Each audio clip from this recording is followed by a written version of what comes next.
আমার আদরের উম্মতরে নিয়া জাহান্নামের দিকে যাই। আমি বলার পরও ফেরেশতারা কথা মানে না। ও রব, আমার উম্মতরে এত কষ্ট দিলে আজকে আমি কেমনে খুশি থাকবো বলো। আল্লাহ, এই উম্মতের জন্য কত কষ্ট করেছি, তুমি তো শাহেদ, তুমি তো সবকিছু নাজির, তুমি তো সবকিছু সামিউম বাসির, তুমি তো সব দেখেছো, সব শুনেছো। আল্লাহ, আমার উম্মতরে আজকে ভিক্ষা দাও, আমার উম্মতরে জাহান্নামে নিতে দিও না গো রব।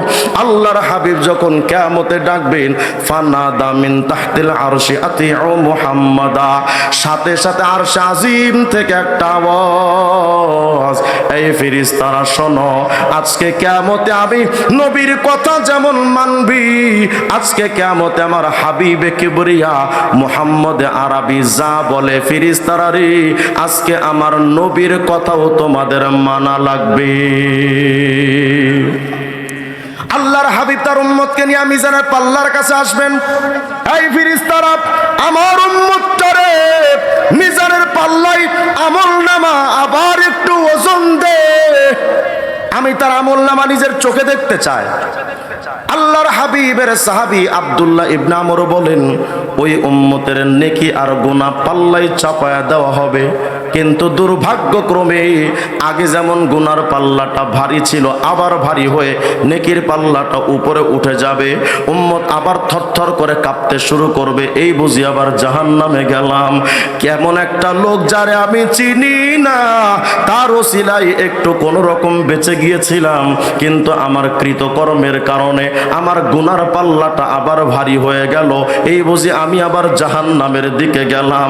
উম্মত তখনই বুঝতে পারে নাই তার পাশে যিনি দাঁড়ানো তিনি রহমতুল লিল আলামিন। উম্মত তখনও পর্যন্ত চিনতে পারে নাই। আল্লাহর হাবিব বলেন, আমার উম্মতের আমলনামা ওজন যখন করবে, আমি নেকির পাল্লার কাছে দাঁড়াবো, আর আমার উম্মত পাশে দাঁড়ায় থাকবে। গুনার পাল্লাটা ভারী, নেকির পাল্লাটা হালকা। আমি নবী যখন ডান মিজানের পাল্লার নেকির পাল্লার কাছে দাঁড়ায় দেখব নেকির পাল্লাটা হালকা হয়ে গেছে, আল্লাহর হাবিব বলেন, উম্মত রে, ফা উখরিজু বিতাকাতাম মিন হুজুজাতিকাল আনমিলা, এরকম আঙ্গুলের মতো ছোট্ট একটা কাগজের টুকরা আমি আমার লুঙ্গির গিট্টুর ভেতর থেকে বের করব। আমার ওই কাগজটা নিয়া আমার মিজানের পাল্লায় উম্মতের নেকির পাল্লায় চাপাবো। যেই মাত্র চাপাবো, নেকির পাল্লাটা ভারী, গুনার পাল্লা হালকা হয়ে যাবে। আসসালামু আলাইকুম ওয়া রাহমাতুল্লাহি ওয়া বারাকাতুহু। ইন্নাল হামদুলিল্লাহ والصلاة والسلام على من لا نبي بعده أما بعد فأعوذ بالله من الشيطان الرجيم بسم الله الرحمن الرحيم فلعلك باخع نفسك على آثارهم إن لم يؤمنوا بهذا الحديث أسفا صدق الله العلي العظيم. درشي بڑي اللهم صل على محمد وعلى آل محمد كما صليت على إبراهيم وعلى آل إبراهيم إنك حميد مجيد. اللهم بارك على محمد وعلى آل محمد كما باركت على إبراهيم وعلى آل إبراهيم ইন্নাকা হামিদুম মাজিদ। নূরে মদিনা মডেল মাদ্রাসা রংপুরের উদ্যোগে আয়োজিত বার্ষিক তাফসীরুল কোরআন মাহফিল এর সম্মানিত সভাপতি, তানজিমুল মাদারিসিদ দীনিয়া আল কওমিয়া বাংলাদেশের সম্মানিত মহাসচিব, ঐতিহ্যবাহী জুম্মাপাড়া মাদ্রাসার সম্মানিত নায়েবে মুহতামিম হযরত মাওলানা ইউনুস হাফিজাহুল্লাহ, সম্মানিত প্রধান মেহমান, ঐতিহ্যবাহী জুম্মাপাড়া মাদ্রাসার সম্মানিত মহাপরিচালক হাফেজ মাওলানা ইদ্রিস আলী দামাত বারাকাতুহুল্লাহ আলিয়া, আজকের এই মহতি মাহফিলের সম্মানিত প্রধান মেহমান মধ্যমণি সুলতানুল ওয়াইজিন মাহবুবুল উলামা আল্লামা খালিদ সাইফুল্লাহ আইয়ুবী দামাত বারাকাতুহুল্লাহ আলিয়া, দীর্ঘক্ষণ আপনাদের সামনে মুস্তাঈদ উলামায়ে কেরাম আপনাদের সামনে আলোচনা করেছেন। একটু আগেও যিনি আলোচনা করছিলেন, আমার জানা মতে বাংলাদেশের তরুণ আলেমদের মধ্যে একজন বিজ্ঞ এবং মেহনতি আলেম মুফতি লুৎফর রহমান ফরাইজি হাফিজাহুল্লাহ, যার বাস্তব নমুনা আপনারা যদি কেউ দেখতে চান, গুগলে আহলে হক মিডিয়া যদি আপনারা দেখেন তো দেখতে পাবেন যে উনি কত বড় আলেম। আল্লাহ তাআলা ভাইয়ের হায়াতে ভরপুর বারাকা দান করেন। মুহতারাম হাজিরিন, আমার হাতের সময় অত্যন্ত কম, খুব সংক্ষিপ্ত পরিসরে ছোট্ট একটি পর্যালোচনা আপনাদের সামনে পেশ করার চেষ্টা করব ইনশাআল্লাহ। আমরা যারা এখানে আছি, আমরা সবাই আখিরি নবী হযরত মুহাম্মদুর রাসূলুল্লাহ সাল্লাল্লাহু আলাইহি ওয়াসাল্লামের উম্মত। আল্লাহ তাআলার কাছে শুকর যে তিনি আমাদের জন্য এমন একটি নিয়ামত নবী হিসেবে দিয়েছেন, যেই নবীর উম্মত হতে পারাটা আমাদের জন্য বিরাট বড় সৌভাগ্যের ব্যাপার। এত বড় নবীর উম্মত হওয়ার মতো যোগ্যতা, অভিজ্ঞতা কোনোটাই আপনার আমার ছিল না, কিন্তু আল্লাহ পাক বড় দয়া মায়া মোহাব্বত করে এমন একজন দামি নবীর উম্মত হিসেবে আপনাকে আমাকে কবুল করেছেন। এজন্য প্রাণ খুলে সবাই পড়ি আলহামদুলিল্লাহ। কোরআনে কারীমের মধ্যে আল্লাহ তাআলা বলেন, আমরা যারা এখানে আছি আমরা আল্লাহর মোহাব্বত চাই, এ ব্যাপারে কারো কোনো সন্দেহের অবকাশ? আমরা কে কে আল্লাহকে চাই? একটু হাত তুলেন তো। মাশাআল্লাহ, হাত নামা। সবাই আমরা আল্লাহকে চাই। একজন পীরও আল্লাহকে চায়, একজন মুরিদও আল্লাহকে চায়, একজন বক্তাও আল্লাহকে পেতে চায়, শ্রোতারাও আল্লাহকে পেতে চায়। আমাদের সবার টার্গেট হলো আল্লাহকে পাওয়া। এখন প্রশ্ন হলো যে আল্লাহকে যে আমরা পেতে চাই, এর পদ্ধতিটা কি? এর পদ্ধতিটা কি হবে? আমরা এটা পাবো কোত্থেকে? তো আল্লাহকে পাওয়ার মাধ্যম তো আমি বলে দিলে এটা হয় না, আপনি বললেও এটা হবে না যে এইভাবে আল্লাহকে পাওয়া যায়। আমার কাছে কোনটা পছন্দ কোনটা অপছন্দ এটা শুধু আমি জানি, আমার ভাই আমার আপনজন জানে না। তো আল্লাহর কাছে প্রিয় হওয়ার আমল কোনটা এটাও বলে দিবেন কোন পীর না আল্লাহ? বলেন না, পীর না আল্লাহ, কোন আলেম না আল্লাহ। তাহলে আল্লাহকে পাওয়ার মূল সিস্টেমটা কিভাবে হবে, তরিকা কি হবে, কিভাবে হবে, এটা আল্লাহ পাক বলে দিবেন। এখন প্রশ্ন হলো, তো আল্লাহকে পাওয়ার সে মাধ্যমটা কি? সূরা আলে ইমরানের মধ্যে আল্লাহ তাআলা বলছেন, কুল ইন কুনতুম তুহিব্বুনাল্লাহা ফাত্তাবিউনি ইউহিব্বুকুমুল্লাহ। আয়াতটা বোঝার জন্য ছোট্ট একটা নমুনা আপনাদের সামনে পেশ করি। মনে করেন আপনার কাছে খুব প্রিয় একটা সন্তান আপনার ছিল, খুব পছন্দের সন্তান, কিন্তু তাকদীরের ফায়সালা অনুযায়ী বাচ্চাটা মারা গেছে। 10-12 বছর বয়স ছিল, মারা গেছে। তো এই বাচ্চাটা মারা যাওয়ার সপ্তাহখানেক পর আপনার পাশের বাড়িতে বেড়াতে আসা আরেকটি ছেলে, দেখতে হুবহু আপনার ছেলের মতোই। কথা শুনতেছি তো সবাই, একটু মনোযোগ দেন যেহেতু সময় কম। যেই ছেলেটার চেহারা, সুরত, তার দেহ অবয়ব, তার বডি ফিটনেসটা টোটাল আপনার ছেলের সন্তানের মতো, অথচ আপনার সন্তান মারা গেছে। এই সন্তানটা দেখতে হুবহু আপনার ছেলের মতো।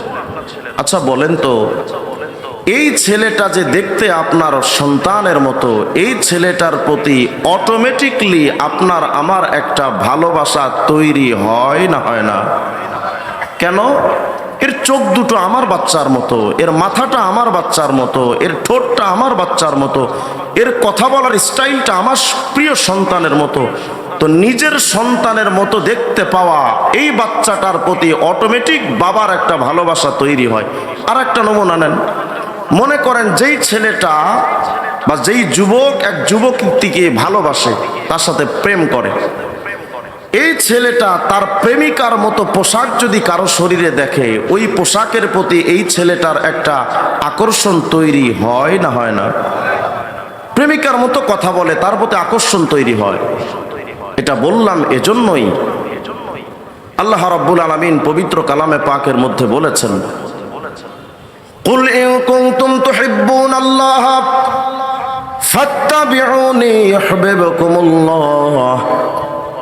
আল্লাহ রাব্বুল আলামিন বলেন, এরে বান্দা শোনো, আমি আল্লাহকে পাওয়ার জন্য কেউ হয়তো তোমরা তাবলীগ জামাতে যাও, কেউ হয়তো উজানি নানপুর ঢালকানগর দেওনা আল্লাহওয়ালা বুজুর্গদের কাছে যাও, আবার কেউ কেউ তো আট্টসি সুরেশ্বর চন্দ্রপাড়া দেওয়ানবাগি মাজার পূজারীদের দিকে দৌড়াও, এক একজন এক একটা সংগঠনের দিকে দৌড়াও। কেউ বা মাদারসে কওমিয়ার, কেউ বা আলিয়ার, কেউ বা রিজওয়ান রফিকীদের দেওবন্দি চেতনা লালন করে, কেউ বা হিজবুত তাওহীদের আকীদা লালন করে। তোমরা যদি বিভিন্নভাবে যেই যেই দিকে দৌড়াচ্ছ, তোমাদের টার্গেট যদি হয় আল্লাহকে পাওয়া,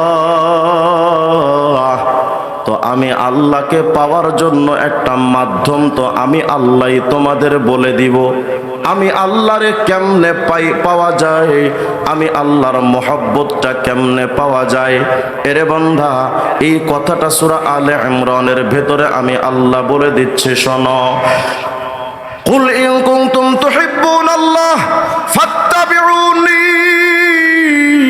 শোনো, আমার হাবিব মুহাম্মদ আমার কাছে বড় প্রিয়। কাউরে আমি আল্লাহ সফিউল্লাহ বানাইলাম, কাউরে আমি খলিলুল্লাহ বানাইলাম, কাউরে কালিমুল্লাহ বানাইলাম, কাউরে বা রূহুল্লাহ দবিহুল্লাহ বানাইলাম, কিন্তু আমার মুহাম্মদকে আমি বানিয়েছি হাবিবুল্লাহ। এরে দুনিয়ার মানুষ শোনো, যদি তোমরা উম্মতে মুহাম্মদি হয়ে আমি আল্লাহর মহব্বত পেতে চাও, আমার নবীর শরীরে যেমন স্টাইলের পোশাক আছে, তোমার শরীরের মধ্যে ওই স্টাইলের পোশাকটা পরো। আমার নবী হাবিবুল্লাহ মুহাম্মদ যেমনে চুলের কাটিং করে, তোমরা ওই তরিকায় চুলের কাটিংটা করো। আমার হাবিব যেমনে ঘুমানোর স্টাইলে, যেমনে সুন্নাত তরিকায় ঘুমান, ওই তরিকায় তোমরাও বান্দা ঘুমাও। আমার হাবিব মুহাম্মদ যেমনে খানা খান যেই তরিকায়, এই তরিকাতেও বান্দা তোমরাও খানা খাও। আল্লাহ পাক বুঝাইতে চান, বান্দারে শুনো, নিজের সন্তানের মতো আরেকটা অপরিচিত সন্তানের প্রতি তোমার অটোমেটিক যদি ভালোবাসা তৈরি হয় রে বান্দা, আমি আল্লাহ ঘোষণা দিলাম, তোমার পুরা বডির মধ্যে তাকায় যদি আমি দেখি, তোমারে দেখতে আমার হাবিবুল্লাহ মুহাম্মদের মতোই দেখা যায়। তোমার হাসিটার স্টাইলটা আমার নবীর মতো, তোমার চলার স্টাইলটা আমার নবীর মতো, তোমার ব্যবসার সিস্টেমটা আমার নবীর মতো, তোমার ঘুমানোর স্টাইলটা আমার নবীর মতো, তোমার ইস্তেঞ্জায় যাওয়াটাও হয় আমার হাবিবুল্লাহ মুহাম্মদের মতো। তোমার পুরা বডি দেখতে যদি আমার হাবিবের মতো হয়, তো আমি আল্লাহ ঘোষণা দিলাম, ইউহিব্বুকুমুল্লাহ, আমারে ভালোবাসার জন্য আর সারাদিন তাহিরিদের মতো হ্যাক্কু হুক্কু ক্যাক্কু কুক্কু জিকির করা লাগে না। সুন্নাত মানলেই আমি আল্লাহ তোমারে ভালোবাসবো। কথাটা কার? বলেন বলেন না, কথাটা কার? আল্লাহ রাব্বুল আলামিন বুঝান, বান্দারে আমার হাবিব আমার কাছে বড্ড প্রিয়। আমার নবী যেমন আমার কাছে প্রিয়, আমার হাবিবের পোশাকের স্টাইলটা আমার কাছে প্রিয়। প্রেমিক তার প্রেমিকার পোশাকের স্টাইলটা যেমন ভালোবাসে, আমি আল্লাহ আমার প্রেমিক তো মুহাম্মদুর রাসূলুল্লাহ, আমার নবীর পোশাকের স্টাইলটা আমার কাছে বড্ড পছন্দ। আল্লাহ রাব্বুল আলামিন বুঝাতে চান, আরেকটা উদাহরণ যদি আমি আপনাদেরকে ছোট্ট করে দিই আরো ক্লিয়ার হবে। মনে করেন আপনাদের এই রংপুরের একটা ছেলে বিয়ে করেছে বগুড়ার মেয়ে আপনাদের রংপুরের ছেলে। বিয়ে শাদীর আগে অতীতে এই উভয় পরিবারের মধ্যে কোনো রিলেশন ছিল না, কিন্তু যেদিন বিয়ে হলো, ছেলে মেয়েকে যখন কবুল বলল, এই কবুল বলার সাথেই ছেলে মেয়ের মধ্যে উভয়ের মধ্যে একটা গভীর রিলেশন, গুড কানেকশন তৈরি হয় না? কথা কয় না? ছেলে পক্ষের সাথে মেয়ে পক্ষের একটা গভীর সম্পর্ক তৈরি হয় না হয় না? বরং এমন গভীর সম্পর্ক তৈরি হয় যে রংপুরের ছেলে পক্ষের বাবা যদি কোনো বিপদে পড়ে, বগুড়া থেকে মেয়ে পক্ষের বাবা কাছা দিয়ে রংপুরে এসে যায়, যা আমার বিয়াই রে কেডা কি কইছস, আয় সামনে, তোদের একদিন আর আমার যতদিন লাগে। ঠিক না? এমন গভীর সম্পর্ক হয়। কিন্তু দুর্ভাগ্যক্রমে, ঘটনাক্রমে হঠাৎ বিয়েটা ডিভোর্স, তালাক হয়ে গেছে 1 মাস পর। আচ্ছা বলেন তো, তালাক হয়ে যাওয়ার পর ছেলে পক্ষের সাথে মেয়ে পক্ষের সম্পর্কটা কি আরো গভীর হয় না নষ্ট হয়? নষ্ট হয়। কেমন নষ্ট হয়?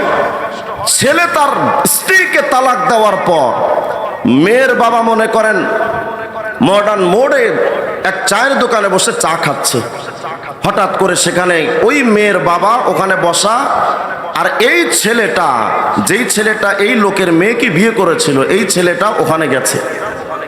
গিয়ে ছেলে যখন দেখেছে যে তার সাবেক শ্বশুর, কথা শুনতেছি তো আমরা, একটু মনোযোগ দেন। হয়তো ভাবতেছেন যে হুজুর এইটা কোনো ওয়াজ, সুন্নাতের আবার এত প্রয়োজন কেন? সুন্নাত ছাড়া ইমানদার হওয়া সম্ভব নয়। সুন্নাত ছাড়া মানুষের জীবনটা আলোকিত করা সম্ভব নয়। সুন্নাত একটা মানুষের জীবনে ওতপ্রোতভাবে জড়িত, তার ইন্তেকাল ইমানি হালতে হওয়ার জন্য সুন্নাত সবচেয়ে বড় গুরুত্বপূর্ণ বিষয়। খুব মনোযোগ দেন। তো যেই ছেলেটা যেই মেয়েকে বিয়ে করলো 1 মাস পর তালাক দিল, ছেলে যখন মডার্ন মোড়ে গেছে, গিয়ে দেখে তার সাবেক শ্বশুর বসে চা খাচ্ছে। তো ছেলে মনে মনে ভাবছে পুরান শ্বশুর তো, অনেক দিনের সম্পর্ক, যাই যা হয়েছে হয়েছে, শ্বশুরের সাথে একটু কুশল বিনিময় করা দরকার। ছেলেটা গিয়ে তার সাবেক শ্বশুরকে গিয়ে বলছে, আসসালামু আলাইকুম শ্বশুর ফাদার, ভালো আছেন? শ্বশুর কি বলবে, জি জি বাবা, ওয়ালাইকুম আসসালাম, খুব ভালো আছি, বসো, 4টা রুটি খাও, 3টা বিস্কিট খাও, 5টা কফি খাও, এগুলো বলবে? নাকি একবার জুতার দিকে তাকাবে, মুখের দিকে তাকাবে? হারামি, আমার একমাত্র কলিজার টুকরা মেয়েরে তালাক দিয়া সর্বনাশ কইরা আমার লগে পিরিত মারাও। ঠিক না? যদি এটা বুঝে থাকেন তাহলে শোনেন, আল্লাহ রাব্বুল আলামিন বলে, বান্দারে কুল ইন কুনতুম তুহিব্বুনাল্লাহ, তোমরা যদি আমি আল্লাহর সাথে মহব্বতের সম্পর্ক তৈরি করতে চাও, এই বান্দারে শোনো, মহব্বতের জগতে কেমন জানি তোমার সাথে আমার পরিচয় নাই, ভালোবাসার জগতে তুমি আমারও চিন্তা না, ভালোবাসার জগতে আমি তোমারও চিনতাম না, কেমন জানি। এরে বান্দা, এই ভালোবাসার কানেকশন যদি জোড়া দিতে চাও তো শোনো, ছেলে মেয়েকে কবুল বললে পরিচয় না থাকলেও যেমন অটোমেটিক সম্পর্ক তৈরি হয়, আমার হাবিবুল্লাহ মুহাম্মদের সুন্নাতকে কবুল করে নিবা। আমি আল্লাহ পাক ঘোষণা দিলাম, ইউহিব্বুকুমুল্লাহ, আমি আল্লাহ অটোমেটিক, তুমি যত নিম্ন পর্যায়ের মানুষ হও না কেন, হতে পারো তুমি রিক্সাওয়ালা, হতে পারো তুমি ভ্যান চালক, মুজিবা মেথর, আমার হাবিবের সুন্নাতরে যদি কবুল করে না, আমি আল্লাহর ঘোষণা, ইউহিব্বুকুমুল্লাহ। ছেলে মেয়ের উভয় পরিবারের সম্পর্ক ছিল না, বিয়েতে কবুল বললে অটোমেটিক সম্পর্ক তৈরি হয়। আমার হাবিবের সুন্নাতকে কবুল করলে আমি আল্লাহ অটোমেটিক তোমার সাথে ভালোবাসার বন্ধনকে মজবুত করে নেব। কিন্তু রে বান্দা শোনো, বিয়ে শাদীর মধ্যে তালাক হয়ে গেলে যেমন আর সম্পর্ক থাকে না, আমি আল্লাহ এটাও বলছি, وَمَن يُشَاقِقِ الرَّسُولَ مِن بَعْدِ مَا تَبَيَّنَ لَهُ الْهُدَى وَيَتَّبِعْ غَيْرَ سَبِيلِ الْمُؤْمِنِينَ نُوَلِّهِ مَا تَوَلَّى وَنُصْلِهِ جَهَنَّمَ وَسَاءَتْ مَصِيرًا। তোমরা আল্লাহকে পাওয়ার জন্য আট্রসিতে যাইতে পারো, চন্দ্রপাড়াও যাইতে পারো, বিভিন্ন দরবারে দৌড়াও, নাও, কিন্তু আমার হাবিবের মতো টুপি পরো না, আমার হাবিবের মতো চুল কাটিং করো না, আমার হাবিবের স্টাইলে ওয়াজিব দাড়িটাও রাখো না, আমার হাবিবের মতো সুন্নাত পড়ো না, আমার হাবিবের স্টাইলে তুমি খাও না, আমার হাবিবের স্টাইলে তুমি ঘুমাও না, আমার হাবিবের সুন্নাতকে তুমি যদি বাদ দিয়া দাও, নুওয়াল্লিহি মা তাওয়াল্লা, তোমারে কিয়ামতে কুফুরির দিকে ফিরিয়ে দিব, ওয়া নুসলিহি জাহান্নাম। ওই পরিবারে তালাক হয়ে গেলে যেমন সম্পর্ক থাকে না, আমার হাবিবের সুন্নাতরে তালাক দিলে তোমার সাথেও আমি আল্লাহর কোনো সম্পর্ক রবে না। বুঝেন, একটু কথাটা বোঝার চেষ্টা করেন। সুন্নাত বড় দামি জিনিস। আমাদের সমাজের মধ্যে এখন কিছু পীর ভাই রইছে যারা কয় আরে শুধু ফরজ হলেই তো চলে, সুন্নাত দরকারটা কি? কয়েকদিন আগে শুনলাম আমাদের বাংলাদেশে একটা টাউট সম্প্রদায় আছে, নাম হিজবুত তাওহীদ। আপনাদের রংপুরে মনে হয় নাই। উনি তার ভিডিও বক্তব্যে স্পষ্ট করে বলছেন, আরে এত সুন্নাত ওয়াজিব দরকার কি, এগুলো বাদ দাও, সুন্নাত টুন্নাত দরকার কি, আগে ফরজ পালন করো, তারপর সময় হলে সুন্নাতের কথা বলবো না। এটা বোঝার জন্য ছোট্ট একটা উদাহরণ শোনেন। আপনাদের দিকে আলু চাষ হয় নাকি? আলু চাষ একটু কথাটা তো বললেন, আপনারা সারা শব্দ না দিলে তো আমার সাথে কানেকশন হবে না। হিজবুত তাওহীদের একটা বই আছে, ইসলাম শুধু নাম থাকবে, 131 নম্বর পৃষ্ঠা, 135 নম্বর পৃষ্ঠা, 136 নম্বর পৃষ্ঠায় লিখেছে আল্লাহর রসুলকে মানার কথা নবীজি কখনো বলে নাই। এজন্য দাড়ি টুপি পাগড়ি জুব্বার সাথে ইসলামের কোনো সম্পর্ক নাই। নাউজুবিল্লাহ, আসতে বলবেন আপনারা। বলেন তাদের এই বক্তব্যের সাথে ইসলামের কোনো সম্পর্ক যদি বিষয়টা বুঝতে চান তো একটা ছোট্ট এক্সাম্পল পেশ করি। মনে করেন আপনাদের এদিকে আলু চাষ, হয়তো আলু চাষ, যেই লোকটা আলু লাগালো, মনে করেন কোল্ড স্টোরেজ থেকে নিয়ে আলুর বীজটা মাটির নিচে পুঁতে দিল, আলু লাগানোর পর 1 সপ্তাহ 15-20 দিন পরে এখান থেকে আলুর চারা বের হয় না? বের হয় নাকি? এই আলুর চারা যখন বের হলো, তখন এই আলু গাছগুলোকে হেফাজতের জন্য কৃষক কি করে? একটু মনোযোগ দেন। কৃষক কি করে? এই আলু ক্ষেতের চতুর্পাশে একটা বেড়া দেয়। আপনাদের রংপুরে দেয় নাকি? বেড়া দেয় না একটা, যেন গরু ছাগল এসে খেতে না পারে। তো মনে করেন এক চাচা আলু লাগিয়েছেন, এর চতুর্পাশে তিনি বেড়া দিচ্ছেন যেন কেউ এসে এখানে আলু চারাগুলো নষ্ট করতে না পারে। হঠাৎ করে মনে করেন আপনাদের বগুড়ার হিরো আলম সাহেব আসছেন, আয়সা জিজ্ঞেস করছেন, চাচা আপনি কি করেন?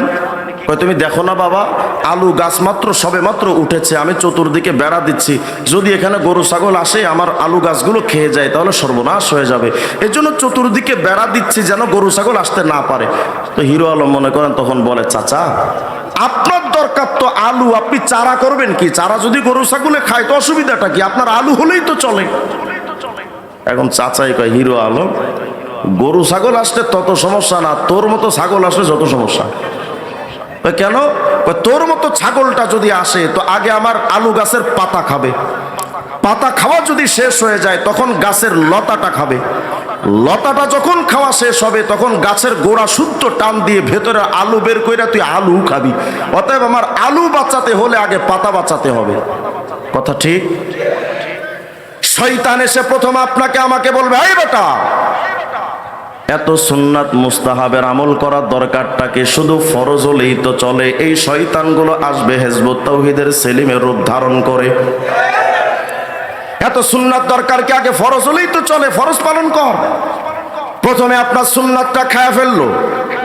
শয়তান যখন দেখলো সুন্নাত নাই তোমার আমার জীবনে, কদিন পরে এসে বলবে, আরে ওয়াজিব কাকে বলে জানো? ওয়াজিব তো সেটা বলা হয় যে আল্লাহর হুকুম না রসুলের হুকুম, এই ব্যাপারে কিছু কনফিউজ থাকে, অথবা বিভিন্ন মাধ্যমে ওয়াজিবটা হয়। সরাসরি আল্লাহর হুকুম এটাও বলা যায় না, আবার শুধুমাত্র রসুলের হুকুম এটাও বলা যায় না। তো এই যে কনফিউজময় একটা বিধান ওয়াজিব, এটা পালন করার দরকার কি? সরাসরি কোরআন দেখো, কোরআন দেখে আমল করো। প্রথম খাইলো আপনার আমার সুন্নাত, দ্বিতীয় পর্যায়ে খাবে আপনার আমার ওয়াজিব, তৃতীয় পর্যায়ে শয়তান আসবে ভণ্ড পীরের সূরাতে, এসে বলবে, এই মারিফত হলেই তো চলে, শরীয়ত করবা কি? আপনাদের দিকের পীরেরা এগুলো কয় না? কয় না? শরীয়ত দরকার কি? অথচ শরীয়ত মানেই নামাজ, শরীয়ত মানেই রোজা, শরীয়ত মানেই হজ, শরীয়ত মানেই যাকাত। শয়তান আসবে ভণ্ড পীরের সুরতে এসে, আপনার আমার প্রথম তো খেয়েছিল সুন্নাত, পরে খাইলো ওয়াজিব, পরে খাইলো ফরজ, এভাবেই করে আপনার আমার জিন্দেগি থেকে সমস্ত ইসলামের আমলগুলোকে বরবাদ করে দেয়। বুঝাতে চাচ্ছি, এই আমলগুলো নিয়া, এই জিন্দেগি নিয়া মৃত্যুবরণের সময় যখন আপনার আমার আসবে, শয়তান আসবে এক পাশে, ফিরিস্তা রহমতের আসবে আরেক পাশে।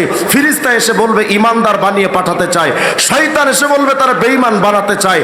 এই সময় ফিরিস্তা এবং শয়তানের মাঝখানে একটা যুদ্ধ লাগবে। শয়তান যখন দেখবে তোমার জিন্দেগিতে সুন্নাতের আমল নাই, ওয়াজিবের আমল নাই, ফরজের আমল নাই, ঠিক একই বিষয়টা যখন ফিরিস্তাও দেখবে, হাই আফসোসের জিন্দেগি, তোমার শরীরের মধ্যে তো সুন্নাতের নিশানা পাওয়া যায় না, ওয়াজিবের নিশানা পাওয়া যায় না, ফরজের নিশানা পাওয়া যায় না, তোমার আমার ঈমানটা হবে দুর্বল। শয়তান তখন বেঈমান বানিয়ে কবরে পাঠানো তার জন্য সহজ। বুঝাতে চাচ্ছি, আলু বাঁচাইতে গেলে যেমন পাতা বাঁচাইতে হয়, ঈমান বাঁচানোর জন্য সুন্নাত বাঁচানো দরকার। এই সুন্নাতের দুশ্মন যারা, ইসলামের দুশ্মন তারা, সুন্নাতের দুশ্মন যারা, নবীর দুশ্মন তারা, আজ আপনার আমার সমাজ থেকে এভাবে করে একে একে ইসলামের বিধানগুলোকে হারিয়ে দেওয়ার জন্য বেঈমানরা উঠে পড়ে লেগেছে। অথচ আপনি আমি বসে বসে আঙ্গুল চুষছি যে না, এদের ব্যাপারে কথা বলা যাবে না, তারা তাদের অধিকারকে রক্ষা করে চলুক, আমরা আমাদের কথা বলবো। শুনে রাখবেন, ইসলাম আমাদের ধর্মের নাম। আমার ইসলাম নিয়ে যদি কেউ কাজ করে, আমরা তাদেরকে বাহবা দিব, আমরা তাদেরকে সাপোর্ট করব, আনসারের ভূমিকায় তাদের সাথে আমরা থাকব। কিন্তু আমার ইসলামের বিকৃতি করার অধিকার কোনো কুলাঙ্গারকে দেওয়া হয় নাই। অতএব আমার ইসলামকে নিয়ে যদি কেউ কটূক্তি করে, ইসলামকে নিয়ে যদি কেউ বিকৃতি করে, তাদের ব্যাপারে আমাদের জিরো টলারেন্সের ভূমিকায় থাকা দরকার। আল্লাহ রাব্বুল আলামিন তার হাবিবকে এতটাই ভালোবাসেন, আল্লাহ তাআলা তার হাবিবকে বুঝাইতে চান, হাবিব আপনি কিন্তু আমার কাছে বড্ড প্রিয়। লম্বা আলোচনা বলতে গেলে সময় দরকার, দুই একটা নমুনা পেশ করি। কেন রে আপনার আমার সুন্নাতের এতটা প্রয়োজন? আপনি আমি যারা অমুক তমুক দল করি, এই দলের প্রতিষ্ঠাতা যারা, তাদের পোশাক কিন্তু আমরা শরীরের মধ্যে পরি। যদি কেউ মেসি নেইমারের ভক্ত হয়, তার মতো চুলের কাটিং করি। যদি কেউ অমুক তমুকের ভক্ত হয়, যে সে যে স্টাইলে কথা বলে, আমরাও চেষ্টা করি তার স্টাইলে কথা বলার জন্য। যদি এই হয় দুনিয়ার হালত, আল্লাহ পাক বুঝাইতে চান, এ দুনিয়ার মানুষে শোনো, আমার হাবিবুল্লাহ মুহাম্মদকে যে তোমাদের কাছে দিলাম, ওয়া ইন্নাকা লাআলা খুলুকিন আযীম, তোমাদের আদর্শ তালাশ করার জন্য ওয়েস্টার্ন কালচারের কোনো দরকার নাই, পশ্চিমা সভ্যতার কোনো দরকার নাই। তোমাদের আদর্শ শেখার জন্য ইংল্যান্ডের আদর্শ দরকার নাই। মুসলমানদের একমাত্র আদর্শের নাম মুহাম্মদ আরবির আদর্শ। নবীর আদর্শের বাইরে আমাদের কোনো আদর্শের কোনো প্রয়োজন নাই। জানেন আপনি যাদের আদর্শ নিয়ে বাংলাদেশে প্রতিষ্ঠার ফিকির করেন, তাদের অবস্থানটা কি? আমাদের হাবিবে কিবরিয়া মুহাম্মদ আরবির অবস্থান আল্লাহর কাছে কত? খুলেন না জামে তিরমিজি নামক কিতাব, 2616 নম্বর হাদিসটা তালাশ করে দেখবেন। আল্লাহ রসুলের সাহাবী হযরত আব্দুল্লাহ ইবনে আব্বাস রাদিয়াল্লাহু আনহু, নবীজির আপন চাচাতো ভাই রঈসুল মুফাসসিরিন, তিনি বলেন, এই দুনিয়ার মানুষ, আল্লাহর কাছে তার হাবিব মুহাম্মদ আরবি কতটা প্রিয় জানো? সাহাবায়ে কেরাম একদিন এভাবে বসে আছেন, তিরমিজির হাদিস, সাহাবায়ে কেরাম বসে আছেন, ইয়ান্তাজিরুনা, নবীজির অপেক্ষায় যে কখন হুজুরে আকরাম আসবেন, কিন্তু নবীজির আসতে একটু দেরি হচ্ছে। এক সাহাবী মনে মনে ভাবলেন, যেহেতু নবীর আসতে দেরি হচ্ছে, তো আমরা সাহাবায়ে কেরাম কিছু দিনই আলোচনা কইরা লই। এক সাহাবী দাঁড়িয়ে গিয়ে বলছেন, এই সাহাবীরা, জানো সমস্ত সৃষ্টি জগতের মধ্যে আল্লাহ পাক একজনকে বানিয়েছেন খলিলুল্লাহ। ইন্নাল্লাহ ইত্তাখাযা মিন খালকিহি খলিলা, ইত্তাখাযাল্লাহু মিন ইব্রাহিমা খলিলা। জানো সাহাবীরা, সমস্ত সৃষ্টি জগৎ থেকে আল্লাহ পাক একজনকে বাছাই করে তারে বানালেন খলিলুল্লাহ ইব্রাহিম। তো সাহাবী বলছেন, জানো সাহাবীরা, পুরা সৃষ্টি জগতের মধ্যে ওয়ান পিস খলিলুল্লাহ ইব্রাহিম। তো পুরা সৃষ্টি জগতের মধ্যে যিনি শুধুমাত্র একজন খলিলুল্লাহ, তিনি আল্লাহর কাছে কতই না দামি। তো সাহাবায়ে কেরাম বলেন, হ্যাঁ তুমি আশ্চর্য কথা বলেছো, যে পুরা সৃষ্টি জগতে ওয়ান পিস খলিলুল্লাহ, তিনি নিশ্চয় আল্লাহর কাছে অনেক দামি। তো আরেক সাহাবী দাঁড়িয়ে গিয়ে বলছেন, এই সাহাবীরা শোনো, হ্যাঁ ইব্রাহিম তো দামি, কিন্তু আমি ভেবে দেখলাম আদমও কিন্তু কম না। কেন? আদম ইস্তাফাহুল্লাহ, আদমকে তো আল্লাহ নিজে নির্বাচিত করেছেন। তো আদম তো সফিউল্লাহ, পুরা সৃষ্টি জগতের মধ্যে ওয়ান পিস সফিউল্লাহ হযরত আদম, তিনিও তো দামি। আরেকজন কহা তাও তো ঠিক, কিন্তু ভেবে দেখলাম জানো হযরত আদম অনেক দামি, ইব্রাহিমও অনেক দামি, কিন্তু মুসা নবীও কিন্তু কম না। কেন? ফাকাল্লামাহু তাকলিমা, মুসার সাথে তো আল্লাহ নিজে কথা বলেছেন। তো মুসা আলাইহিস সালাম তো নিশ্চয়ই অনেক দামি, তিনি কালিমুল্লাহ। আরেকজন বলে হ্যাঁ তাও তো ঠিক, কিন্তু ভেবে দেখলাম উম্মত জানো হযরত ঈসা কিন্তু কম না। ফাঈসা কালিমাতুল্লাহি রূহ, ঈসা তো আল্লাহ রূহুল্লাহ উপাধি পেয়েছেন। তো একজন বলে আদম সফিউল্লাহ, একজন বলে ইব্রাহিম খলিলুল্লাহ, একজন বলে মুসা কালিমুল্লাহ, একজন বলে ঈসা রূহুল্লাহ। হঠাৎ করে আমাদের নবীজি সাহাবীদের পর্যালোচনার স্থানে আসলেন, এসে সাহাবায়ে কেরামের পর্যালোচনা শুনে নবীজি বলছেন, সাহাবীরা আদমের তো প্রশংসা করছো, ইব্রাহিমের তো প্রশংসা করো। হ্যাঁ হ্যাঁ সাহাবীরা শোনো, আদম তো সফিউল্লাহ, ইব্রাহিম তো খলিলুল্লাহ, মুসা তো কালিমুল্লাহ, ঈসা তো রূহুল্লাহ, মাগার আমি মুহাম্মদ হাবিবুল্লাহ। মা মানাল হাবিব, হাবিবুল্লাহ কাকে বলে? আরবি লুগাত অভিধান যদি থাকে তো খুলেন। ওলামায়ে কেরাম, যোগ্য ওলামায়ে কেরাম যাদের ছাত্র হওয়ার মতো যোগ্যতা আমার নাই, হযরত ওয়ালাদের কাছে জিজ্ঞেস করেন হাবিবুল্লাহ কাকে বলা হয়।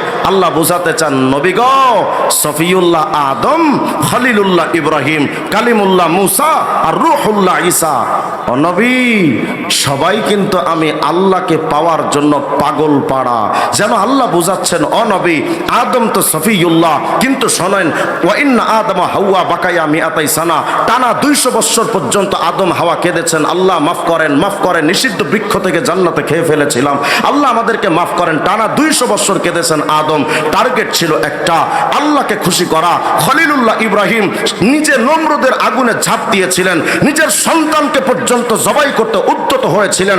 টার্গেট ছিল একটা, আল্লাহকে পাওয়া, আল্লাহকে খুশি করা। হযরতে মুসা কালিমুল্লাহ ঠিক, কিন্তু মুসা কালিমুল্লাহ হওয়ার পরও নীল দরিয়ায় ঝাঁপ দিয়েছিলেন কালিমুল্লাহ মুসা। টার্গেট ছিল একটা, আল্লাহকে খুশি করা। রূহুল্লাহ ঈসা নিজের জীবনকে উৎসর্গ করতে কওমের কাছে প্রস্তুত ছিলেন। টার্গেট ছিল একটা, আল্লাহকে খুশি করা। আল্লাহ বোঝাতে চাচ্ছেন নবী গো, সফিউল্লাহ আদম, খলিলুল্লাহ ইব্রাহিম, কালিমুল্লাহ মুসা আর রূহুল্লাহ ঈসা। ও নবী, সবাই তো আমি আল্লাহকে খুশি করতে চাই, আর আমি আল্লাহ ঘোষণা দিচ্ছি ওয়ালা সাউফা ইউতিকা রাব্বুকা ফাতারদা। নবী, আমি আল্লাহ নিজে তোমাকে খুশি করতে চাই। যে আল্লাহ নিজে তার নবীকে খুশি করতে চান, হাই আফসোস উম্মতে মুহাম্মাদি, আজ তুমি তোমার মাথার টুপি ফেলে দিয়ে নবীর কলিজায় আঘাত করো, মুখের থেকে দাড়িটা শেভ করে তুমি নবীর কলিজায় আঘাত করো। যেই আল্লাহ তার রসূলকে খুশি করতে চান, সেই নবীর পোশাককে ছুঁড়ে ফেলে দিয়ে বিধর্মীদের পোশাক তুমি তোমার শরীরের মধ্যে লালন করো। এর চাইতে বড় হতভাগা জাতি আর কি হতে পারে? যেই নবীকে আল্লাহ এতটা মহব্বত করলেন। আপনার আমার কাছে তো এখন মনে হয় লেনিন আমার কাছে প্রিয়, কালমাস আমাদের কাছে প্রিয়, মাও সেতুং আমাদের কাছে বড় সম্মানিত, বিদ্যাসাগর আমাদের কাছে বড় প্রশংসিত, Einstein, Newton, Maxwell, Charles Darwin, Aristotle, Ibn Sina, অমুক তমুক আমাদের কাছে সবচেয়ে প্রিয়। যুব সমাজকে যদি জিজ্ঞেস করি, ভাই তুমি কেন নবীর তরিকা বাদ দিয়া মেসিয়ার নেইমারের মতো চুল কাটছো? এই যুবকরা বলে, হুজুর জানেন মেসিয়ার নেইমার কত দামি মানুষ বিশ্বের মধ্যে, তাদের নামটা ফিফা টুর্নামেন্টের অনেক উল্লেখযোগ্য জায়গায় থাকে। শোনো উম্মতে মুহাম্মাদি, তোমার মেসিয়া নেইমারের নাম হয়তো ফিফার একটা টুর্নামেন্টের একটা কর্নারে লেখা থাকে, কিন্তু তোমার হাবিবে কিবরিয়া মাফ করেন, মাফ করেন, মাফ করেন, কিন্তু ক্ষমার সিদ্ধান্ত তো আপনি দিলেন না। তো আল্লাহ, আমি আদম আজকে আপনার কাছে একটা বিশেষভাবে দোয়া করতে চাই। কি বলতে চাও বলো? হযরত আদম বলছেন, ও আল্লাহ 200 বছর ধইরা কেঁদেছি, ক্ষমা করেন নাই, তো আজকে আমি চাচ্ছি আল্লাহুম্মা আসআলুকা বিহাক্কি মুহাম্মদ, আল্লাহ আমি আদমকে মুহাম্মদের ওসিলায় মাফ করে দেন। আসতে বলেন সুবহানাল্লাহ। আল্লাহ সাথে সাথে জিজ্ঞেস করলেন, ইয়া আদম ওয়া কাইফা আরাফতা মুহাম্মাদা, কিরে আদম তুমি মুহাম্মদকে চিনো কেমনে? ওয়ালাম আখলুকুহু আইফিদ দুনিয়া, এখনো তো আমি মুহাম্মদকে দুনিয়াতে সৃষ্টি করে পাঠাইনি, তো তুমি মুহাম্মদকে চিনো কেমনে? হযরত আদম নিশ্চয়ই তো আদম আলাইহিস সালাম এই বিষয়টা কেমনে জানেন, এটা আল্লাহ পাক জানেন কি জানেন না? এরপরে জিজ্ঞেস করেন কেন? কারণ ভালোবাসার মানুষের আলোচনা যতই করা হয়, প্রেমিকের মনটা ততই খুশি হয়। আল্লাহ বুঝাচ্ছেন আদম রে, আমি তো আমার হাবিব মুহাম্মদকে ভালোবাসি, তার মুজাকারা, তার তাফকিরা একটু করো না, তার আলোচনা একটু করো না, ওটা তো শুনতেও আমার ভাল লাগে। তো আদম আলাইহিস সালাম আল্লাহকে বুঝাচ্ছেন, আল্লাহ লাম্মা খলাকতানি বিয়াদিকা, আল্লাহ এটা তো আজকে দুনিয়ার কথা না, সেই রুহের জগতে, সৃষ্টি জগতের কথা। লাম্মা খলাকতানি বিয়াদিকা, যখন আপনার কুদরতি হাত দিয়া আমি আদমের বডি স্ট্রাকচার বানালেন, ও নাফাখতা ফিয়া মির রূহিক, সম্মানের রূহটা যখন আমার মধ্যে ফুঁকে দিলেন, আল্লাহ আমি আদম যখন রূহ পেলাম তখন তো ধরতে শিখেছি, বলতে শিখেছি, দেখতে শিখেছি, হাঁটতে শিখেছি, সেই রুহের জগতের কথা। আল্লাহ যখন আমি তাকাইতে শিখেছিলাম না, ফারাফাতু রাসি, আমি আমার মাথাটাকে একটু উপরের দিকে উঠালাম, আমি বুঝতে চাচ্ছিলাম দেখি না উপরে কোন কোন সৃষ্টি আছে। আয় হায় আল্লাহ, আমি আদম যখন সেই সৃষ্টি জগতে মাথার উপরের দিকে তাকালাম, তো তাকায় দেখি বিরাট বড় এক আরশে আজিম আপনি তৈরি করে রেখেছেন, যেই আরশে আজিমে কোটি কোটি খুঁটি আছে, মিলিয়ন বিলিয়ন ট্রিলিয়ন কোটি খুঁটি আছে। আল্লাহ আমি আদম যখন আরশে আজিমের প্রতিটা খুঁটির দিকে যখন তাকিয়েছি, ফারাইতু কওয়ামিয়াল আরশ মাকতুবুন আলাইহা লা ইলাহা ইল্লাল্লাহ মুহাম্মাদুর রাসূলুল্লাহ, আমি তাকিয়ে দেখি কোটি কোটি আরশের খুঁটির মধ্যে, প্রত্যেকটা খুঁটির মধ্যে এক পাশে তো আপনার নাম, আরেক পাশে নবী মুহাম্মদুর রাসূলুল্লাহর নাম। তখন আমি বুঝে নিয়েছি মুহাম্মদ সাধারণ কোনো মানুষ নন। হায় হায় আফসোস উম্মতে মুহাম্মদি, তোমার যেই নবীকে আরশে আজিমের খুঁটি পর্যন্ত চেনে, আমি সেই নবীকে পাত্তা দিলাম না। যেই নবীকে সাতবক জমিন আসমান পুরা সৃষ্টি জগৎ যেই নবীকে গুরুত্ব দেয়, আমি সেই নবীর দাড়িটা কাইটা সেলুনে ফালায়া, সেই সুন্নাতের ওয়াজিব দাড়িটা মানুষের পায়ের তলার জুতার নিচে ফালায়া নবীকে কতটা অপমান যে করছি আপনার আমার তো খবর রইল না। শোনেন উম্মতে মুহাম্মদী, নবী বিনে কোন উম্মত জান্নাতে যাওয়ার সম্ভাবনা নাই। নবীজি ছাড়া কারো জান্নাতে যাওয়া সম্ভব নয়। সেদিন ইমাম শাফি রহমতুল্লাহ মাযহাবের এক আলেমের একটি কিতাব পড়তেছিলাম, রিয়াদুর রাকায়েক ওয়া হিয়াদুল হাকায়েক নামক কিতাব, 152 নম্বর পৃষ্ঠার মধ্যে আসছে আমাদের নবীর নাম মুহাম্মদ না? কথা কয় কি বিরক্ত হচ্ছেন নাকি আপনারা? আমাদের নবীর নাম কি মুহাম্মদ না? এই মুহাম্মদ শব্দ লিখতে কয়টা অক্ষর লাগে বলেন তো? জানেন না? জানবেন কেমন? আকিস বিড়ির প্যাকেটে কয়টা বিড়ি থাকে এটা তো ঠিকই জানি আমরা। মুহাম্মদ শব্দ লিখতে 4টা অক্ষর লাগে। কয়টা? মিম, হা, মিম, দাল, 4টা। তো ওই কিতাবের মধ্যে দেখলাম তিনি লিখছেন যে এই 4টা অক্ষরের প্রতিটা অক্ষরের আবার আলাদা আলাদা অর্থ আছে। সুবহানাল্লাহ বলবেন না? কি অর্থ তিনি লিখছেন দেখো, মুহাম্মদের 4টা অক্ষর মিম, হা, মিম, দাল। মিম আল উলা ইশারাতুন ইলাল মুলকিল আউয়াল ওয়া হুয়া দুনিয়া, মুহাম্মদের প্রথম মিম মানে মুলকে আউয়াল অর্থ দুনিয়া। মিম আস-সানিয়া ইশারাতুন ইলাল মুলকি সানি ওয়া হুয়াল আখিরা, মুহাম্মদের দ্বিতীয় মিম মানে মুলকে সানি অর্থ আখিরাত। মাঝখানের হা ইশারাতুন ইলার রহমা, হা মানে আল্লাহর রহমত। শেষের দাল ইশারাতুন ইলাদ দাওয়াম, দাল মানে সদা সর্বদা। তাহলে মুহাম্মদের প্রথম মিম মানে দুনিয়া, দ্বিতীয় মিম মানে আখিরাত, হা মানে আল্লাহর রহমত, দাল মানে সদা সর্বদা। আমাদের নবীর নামটা মুহাম্মদ দিয়ে আল্লাহ তাআলা এটা বোঝাতে চান, এই উম্মতে মুহাম্মদী শোনো, দুনিয়া থেকে আখিরাত পর্যন্ত সদা সর্বদা আমি আল্লাহর রহমত যদি পেতে চাও, আমার মুহাম্মদের সুন্নাত মানা ছাড়া আর কোনো বিকল্প রাস্তা নাই। তাহলে বলেন তো, নবীর যে সুন্নাত ছাড়া বাঁচার কোনো রাস্তা? অথচ কত বড় বড় ভণ্ড পীরদের ইউটিউবের মাধ্যমে আমরা এখন পাই গান গাই, কেরামান কাতিবিন রোজ হাসরের দিন আল্লাহর কাছে যদি করে অভিযোগ, আমি বলবো দুনিয়ায় ছিলাম ল্যাংটা পীরের লোক। বলেন তো এই কথা বললে কিয়ামতে উপায় থাকবে? তা আমি মনে মনে ভাবলাম, তুই যদি ল্যাংটার মুড়ি দিয়ে গান বানাইতে পারস, তা আমিও তো কওমি মাদ্রাসা পড়ুয়া বলে, আমিও তো বিগ হাউস কম না, গান আমিও একটা বানাইছি। কই না থাক, পরে সমালোচনা করবে না। কেরামান কাতিবিন পাইবে যেদিন, তোরা যারা ছিলি ল্যাংটা বাবার লোক, তোদের জুতা মাইরা কইব জাহান্নামে ঢো। গানটা তো এমন হওয়ার দরকার, কেরামান কাতিবিন রোজাহা শরীর দিন আল্লাহর কাছে যদি করে অভিযোগ, আমি বলবো দুনিয়ায় ছিলাম মুহাম্মাদের লোক। मोमिन जो फिदा नक्श काफे पाया नबी हो ज़ीर कदम आज भी आलम का सफीना, साहिल से लगी गा कभी मेरा भी सफीना, देखेंगे कभी शौक से मक्का व मदीना, गर सुन्नत नबवी की करे पैरवी उम्मत, तोहफा से निकल जाएगा फिर उसका सफीना। आवाज दिया बोलें अल्लाह আকবার।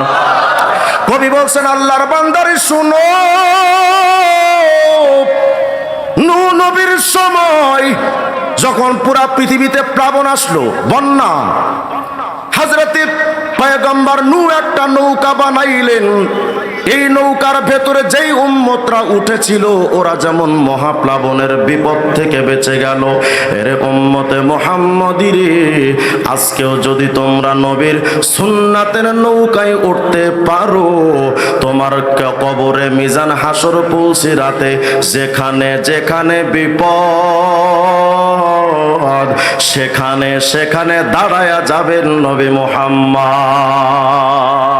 হযরত আব্দুল্লাহ ইবনে আব্বাস বলেন, ইয়াউমা তাবিয়াদ্দু ওয়ুজুহু ওয়া তাসওয়াদ্দু ওয়ুজুহ, আয়াতের তাফসীরে হযরত রাইসুল মুফাসসিরিন ইবনে আব্বাস বলেন, শুনো, ইয়াউমা তাবিয়াদ্দু ওয়ুজুহু আহলি সুন্নাতি ওয়াল জামাআহ, দুনিয়াতে যেই মানুষটা সাহাবায়ে কেরামকে যারা মেনে চলবে আর যারা নবীর সুন্নাতকে পাবন্দি হয়ে চলবে, এর দুনিয়ার সুন্নাত পালন করনেওয়ালা উম্মত কিয়ামতের নবীদের চেহারা থেকে যেমন নূর চমকাইতে থাকবে রে, সুন্নাত পালন করনেওয়ালা উম্মতের চেহারা থেকে নবীদের মতো নূর চমকাতে থাকবে। আল্লাহর হাবিবকে আপন করে পাওয়ার এক নাম্বার আমল হলো আল্লাহর নবীর সুন্নাত মানা, আর দ্বিতীয় নাম্বার আমল হলো বেশি বেশি দুরূদ শরীফের আমল করা। আত-তাবাকাতুশ শাফিয়াতুল কুবরা খণ্ড 179 নম্বর পৃষ্ঠার ছোট্ট একটা ঘটনা বলে শেষ করে দেই। আল্লাহর হাবিব আপনার আমার জন্য এতটা প্রিয়, এতটা দরদের নবী যে আল্লাহ একদিন বলেই ফেলেছেন, ফালা আল্লাকা বাখিউন নাফসাকা আলা আথারিহিম ইল্লাম ইউমিনু বিহাদাল হাদিসি আসাফা। আল্লাহ বলেই ফেলেছেন, ও নবী, উম্মতের প্রতি আপনার এই পেরেশানি, এই গুমনাক অবস্থাটা আমি আল্লাহর তো মনে হয় কখন জানি আপনি হার্ট অ্যাটাক করে বসেন, কখন জানি আপনি স্ট্রোক করে বসেন, কখন জানি আপনি একেবারে শেষ হয়ে যান। উম্মতের প্রতি আপনার এতটা দরদ কেন? মায়ার নবী তো পুরা জিন্দেগিটা উম্মতের ফিকিরে কাটায়া দিলেন, শুধু দুনিয়ায় না, কিয়ামতের ময়দানে সবার কণ্ঠে যখন একটা আওয়াজ নফসি, ওই কিয়ামতের ময়দানে আপনার আমার হাবিবের কণ্ঠে একটা আওয়াজ উম্মতি উম্মতি। হযরতে আদম আলাইহিস সালামের কথা, আরশে আজিমের পাশে একটা চাটিয়াল ময়দানে আদম অবস্থান করবেন কিয়ামতে। ইয়ানজুরু ইলা মান ইয়ানতালিকু বিহি মিন ওয়ালাদিহি ইলান নার, আদম তাকায় দেখবেন যে কিয়ামতে তার কোন সন্তানকে জাহান্নামে নেয় আর কোন সন্তানকে জান্নাতে নেয়। হযরত আদম তাকাবেন, হঠাৎ আদম নবী চাইয়া দেখবে একটা মানুষকে হাতের মধ্যে জাহান্নামের আগুনের বেড়ি, পায়ের মধ্যেও জাহান্নামের বেড়ি, শরীরের মধ্যে বেড়ি পরায়া ফিরিস্তারা তাকে টানতে টানতে জাহান্নামের দিকে নিয়ে যায়। আদম নবী উম্মতের দিকে তাকায় বুঝতে পারবেন, আরে এ তো সাধারণ কোন উম্মত না, এটা তো মুহাম্মদুর রাসূলুল্লাহর উম্মত। কেমনে চিনবেন?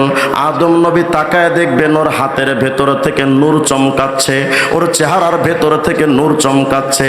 হ্যাঁ, হয়তো সে জাহান্নামে গুনার কারণে, কিন্তু দুনিয়ায় ওযু করছে। আল্লাহর হাবিব বলেন ওযুর জায়গাগুলো কিয়ামতে নূর চমকাইতে থাকবে, চেহারা থেকে নূর চমকাইতে থাকবে, ওযুর পায়ের অংশগুলো থেকে নূর চমকাতে থাকবে। হযরতে বাবা আদম যখন দেখবেন এটা উম্মতে মুহাম্মাদি, আদম চিৎকার দিয়া ডাক দিবেন, ইয়া আহমদ, ইয়া আহমদ, মুহাম্মদ তুমি কোথায়?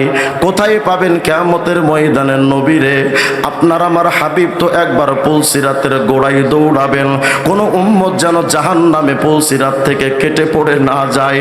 ওখান থেকে আবার দৌড় দিবেন মিজানের পাল্লায়, কোন উম্মতের গুনার পাল্লাটা যেন ভারী হয়ে না যায়। ওখান থেকে আবার দৌড় দিবেন হাউজে কাউসারের গোড়ায়, কোন উম্মত যেন পিপাসায় কাতর হয়ে না যায়। এমন আদরের নবী আপনার আমার আদম নবী যখন ডাকবেন, দূর থেকে হাবিবে কিবরিয়া আওয়াজ দিয়া বলবেন লাব্বাইক ইয়া আবাল বাশার, বাবা আদম কি বলতে চান বলেন, আমি তো আছি এখানে, কি বলতে চান? আদম নবী ডাইকা বলবেন মুহাম্মদ হাদা রাজুলুম মিন উম্মাতিকা ইয়ানতালিকু বিহি ইলান নার। এই মুহাম্মদ তাকায়া দেখো, এই যে লোকটারে জাহান্নামের দিকে নিয়ে যায়, আমার তো মনে হয় এটা তোমার উম্মত। ওর শরীর থেকে দেখো নূর চমকাচ্ছে, দেখো না তারে বাঁচানো যায় কিনা। আল হযরত আব্দুল্লাহ ইবনে আমর বলেন, আল্লাহর হাবিব যখন উম্মতের দিকে তাকাবে, উম্মত চিৎকার দিয়া ডাকবে আব্বু আমার একটু বাঁচালন, ও মা আমারে বাঁচালন। আপনজনদেরকে ডাকবে, কিন্তু কেউ তার ডাকে সাড়া দিয়া তার বাঁচাইতে কেউ আসবে না। সে ডাইকা বলবে ফেরেশতারা জাহান্নামে নিও না, ওই কঠিন জাহান্নামে তো আমি জ্বলার ক্ষমতা রাখি না, একটু দাঁড়াও। কিন্তু ফেরেশতারাও তো কথা শুনবে না। আল্লাহর হাবিব তাকায় দেখবেন তার আদরের উম্মতটারে কত কষ্ট দিয়া জাহান্নামের দিকে নিয়ে যায়। হযরত আব্দুল্লাহ ইবনে আমর বলেন ফাসাদ্দাল মিজার, হাবিবে কিবরিয়া নিজের শরীরের পরনে পোশাকের মধ্যে শক্ত করে একটা গিট্টু দিয়া ওয়া আহরা ইলা আসারিল মালাইকা, হাবিবে কিবরিয়া নিজের শরীরের মধ্যে এমন শক্ত একটা গিট্টু দিয়া এবার উম্মতার ওই ফেরেশতার দিকে একটা দৌড় দিবেন আর চিৎকার দিয়া বলবেন কিফু, এ আল্লাহর ফেরেশতারা একটু দাঁড়া, ওরে জাহান্নামে নিস না, ও তো আমার বড় আদরের উম্মত।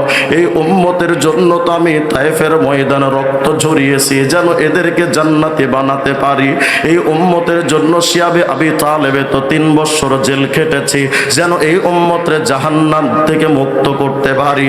এই উম্মতের জন্য তায়েফে এত রক্ত ঝরাইলাম, এই উম্মতের জন্য ওহুদে আমার দান্দান মোবারকটা শহীদ করলাম। আমার উম্মতরে কই নিয়া যাও, আমার উম্মতরে যদি জাহান্নামে দাও, আমি জান্নাতে গিয়া উম্মতের টেনশনে একটু শান্তিতে থাকবো কেমনে?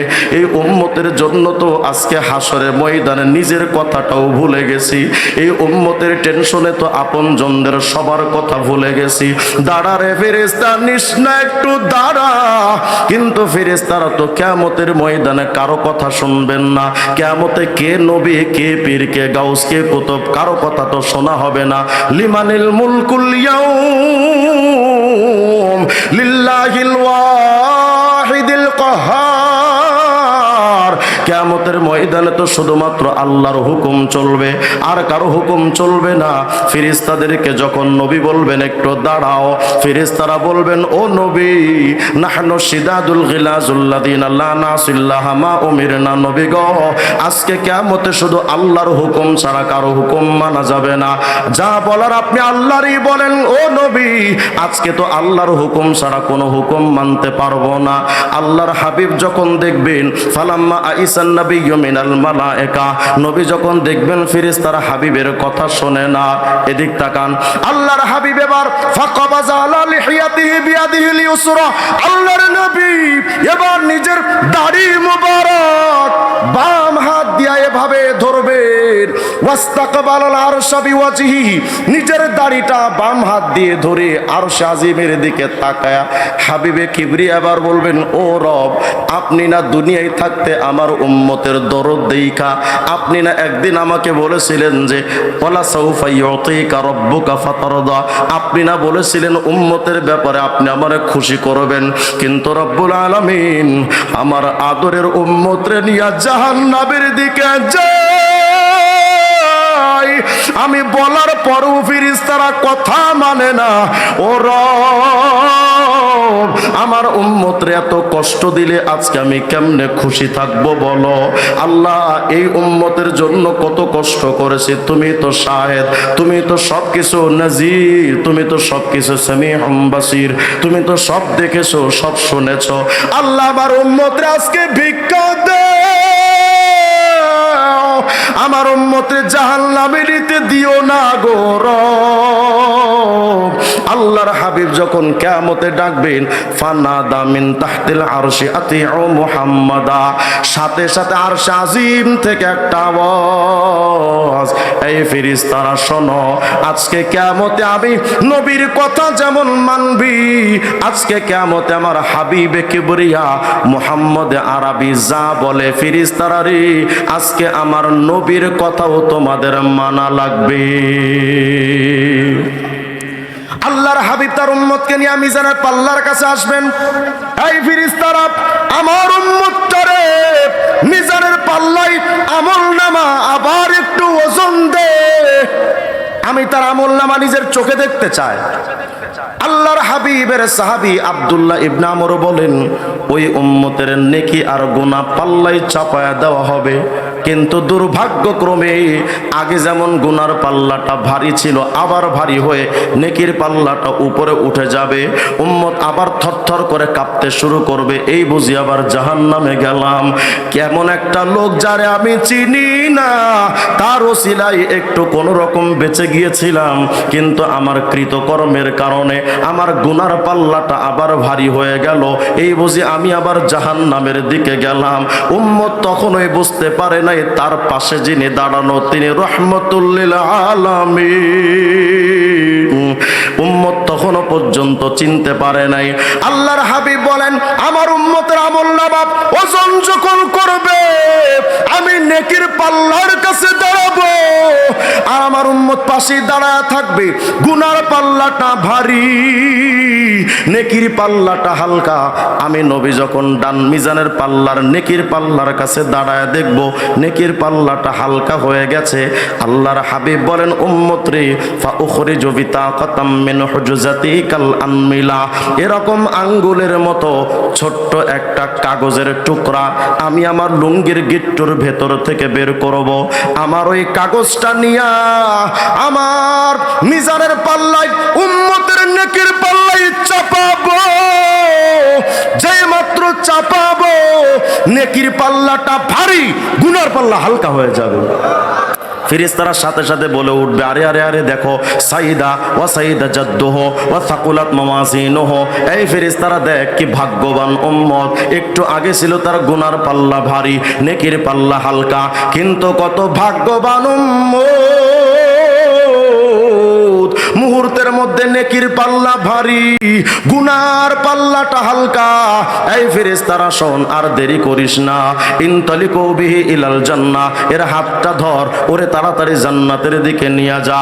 ফেরেশতারা উম্মতের হাতটা ধরে বলবেন, চলেন রে আল্লাহর বান্দা, কোথায়? জান্নাতের দিকে যায়। কেন রে জান্নাতে এখন যাব? এই ফেরেশতারা আমার হাতটা ছেড়ে দাও। কেন ছাড়বো? ফেরেশতারা জানো না, যখন বিপদে পড়েছিলাম তোমাদের কত হাতে পায়ে ধরেছিলাম জাহান্নামে যেন না নাও, তোমরা তো আমার কথার মূল্যায়ন করো নাই, আমার জাহান্নামে টানতে হেসরাইতে হেসরাইতে নিয়ে যাচ্ছিলে, আমার কথা তো তখন তোমরা শোনো নাই। আমি বিপদ সংকুলান সময় আব্বুরে ডেকেছি, আমার বাপ আমার কাছে আসে নাই, মা মা বলে চিল্লাইলাম, আমার মা আমার কাছে আসে নাই। এ ফেরেশতারা, আজকে এই লোকটা গো কে, যারে জীবনে কোনোদিন দেখি নাই, যার নাম ঠিকানাটাও জানি না, বাড়ি কোথায় সেটাও জানি না, বাবা যেখানে আসে নাই, মা যেখানে আসে নাই, ওই বাপ মার চাইতে বড় আপন মায়ার লোকটা কে?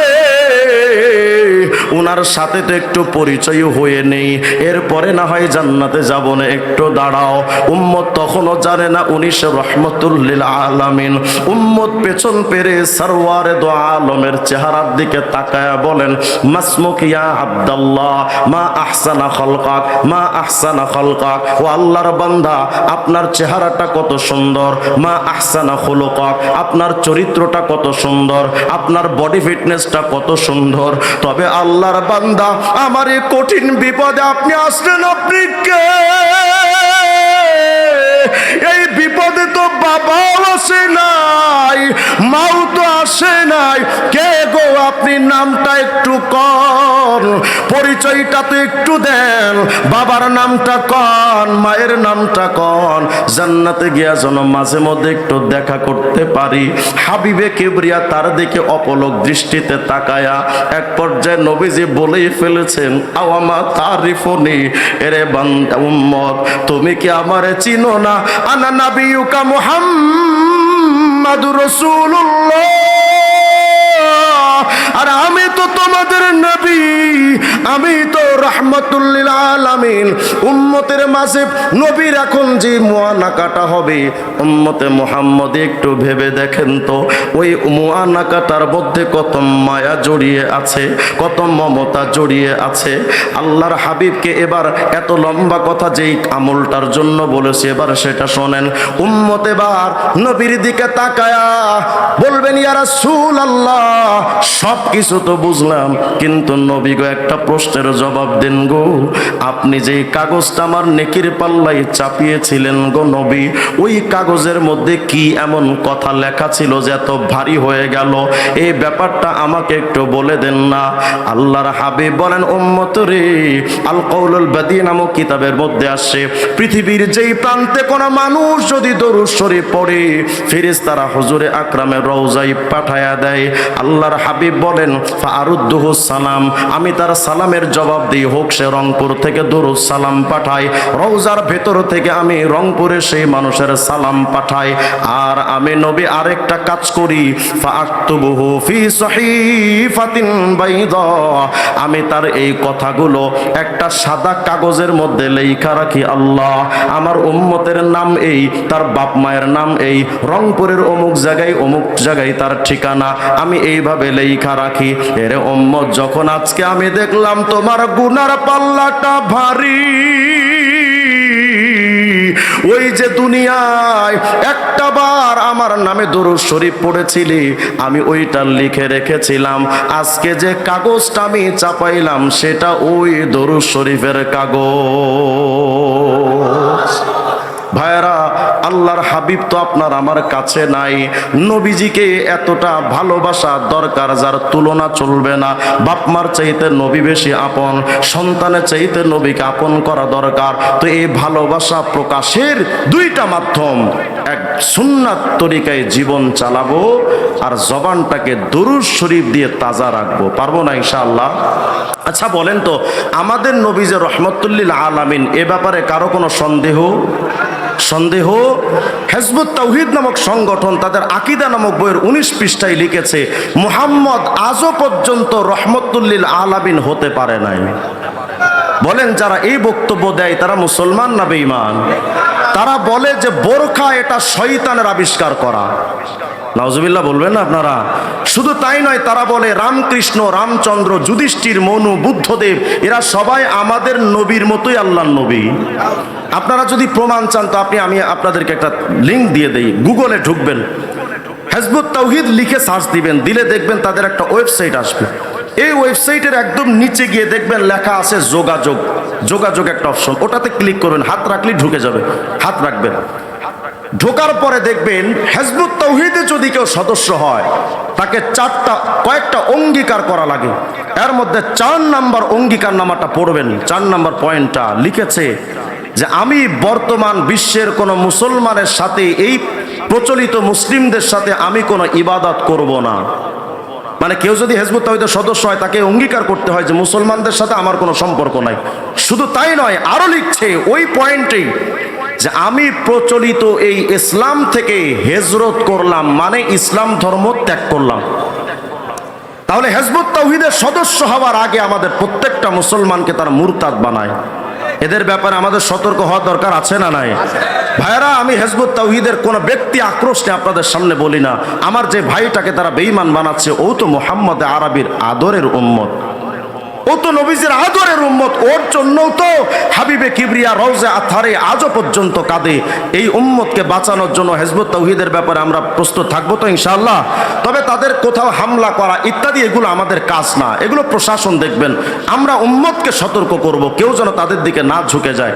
দুঃখজনকভাবে আজকে বলতে হয়, রংপুরে আমাদের মুসলিম কাউন্সিলে একটা সেমিনার ছিল এবং আজকের এই মাহফিলকে কেন্দ্র করে প্রশাসন বরাবর তারা একটা দরখাস্ত করেছে, আমরা যেন এই প্রোগ্রামে না আসতে পারি, আমাদের প্রোগ্রামগুলো যেন বন্ধ করে দেওয়া হয়। নাউজুবিল্লাহ বলবেন না? আচ্ছা বলেন, আজকের অনুষ্ঠান যে হলো, আমাদের ইমানের দিক থেকে লাভ হলো না লস হলো? এই কাজটাকে যারা বন্ধ করে দিতে চেয়েছে, তারা আমাদের বন্ধু নয়, তারা আমাদের দুশ্মন। আলহামদুলিল্লাহ, আমরা এ ব্যাপারে যোগাযোগ করেছি বিভিন্ন জায়গায়। আমাদের আইন সম্পাদক সালেহ আহমদ আজম ভাই বিভিন্ন জায়গায় যোগাযোগ করেছেন। রুহুল কবির রিজভী সাহেবের কাছে আমাদের আজম ভাই, আমাদের আইন সম্পাদক, তিনি ফোন দিয়েছেন। আপনাদের এই রংপুরের বিশেষ করে লাকু ভাই এবং ডন ভাই